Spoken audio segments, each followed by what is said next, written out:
Pemirsa, sebuah mobil mengangkut minyak mentah ilegal terbakar di Dusun 3 Desa Ulak Teberau, Musi, Banyuasin dan menyambar ke 4 rumah di sekitaran lokasi kejadian.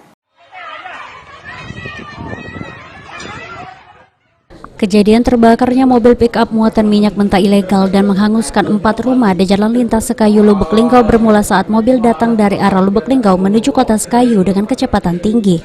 Saat ada lubang besar di jalan, mobil mencoba menghindar dan akhirnya menyerempet mobil pribadi dari arah berlawanan. Lalu sopir banting setir ke kiri yang mengakibatkan menabrak sebuah pohon di pinggir jalan hingga meledak dan terbakar. Karena muatan minyak di dalam bak mobil tersebut menyembur hingga mengenai rumah warga, api langsung menyambar ke 4 rumah warga.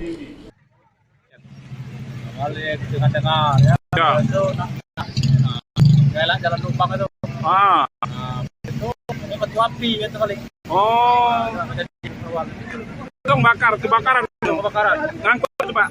Ngangkut minyak mentah. Ngangkut minyak mentah. Oh. Jam berapa tadi, Pak? 12 lah. Setengah 12 siang.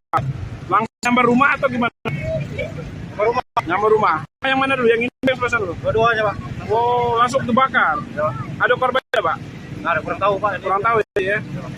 Dengan Bapak siapa nama, Pak? Pak Mariadi ya. Oke, terima kasih, Pak. Dalam kejadian ini untungnya tidak ada korban jiwa, namun kerugian yang ditimbulkan diperkirakan mencapai ratusan juta rupiah. Pak Jawad, ini kejadiannya seperti apa, Pak, tadinya, Pak?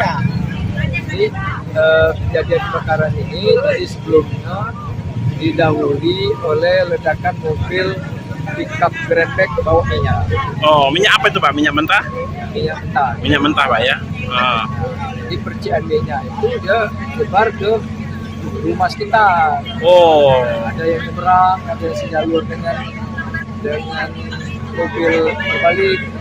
Asal api dari mana, Pak? Dari kendaraan itu? Asal api dari ledakan mobil bawa minyak itu. Ada berapa rumah warga, Pak, yang terbakar? Rumah warga yang terdampak itu 4 rumah total.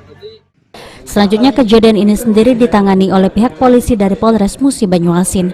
Rozi Iskandar, PAL TV.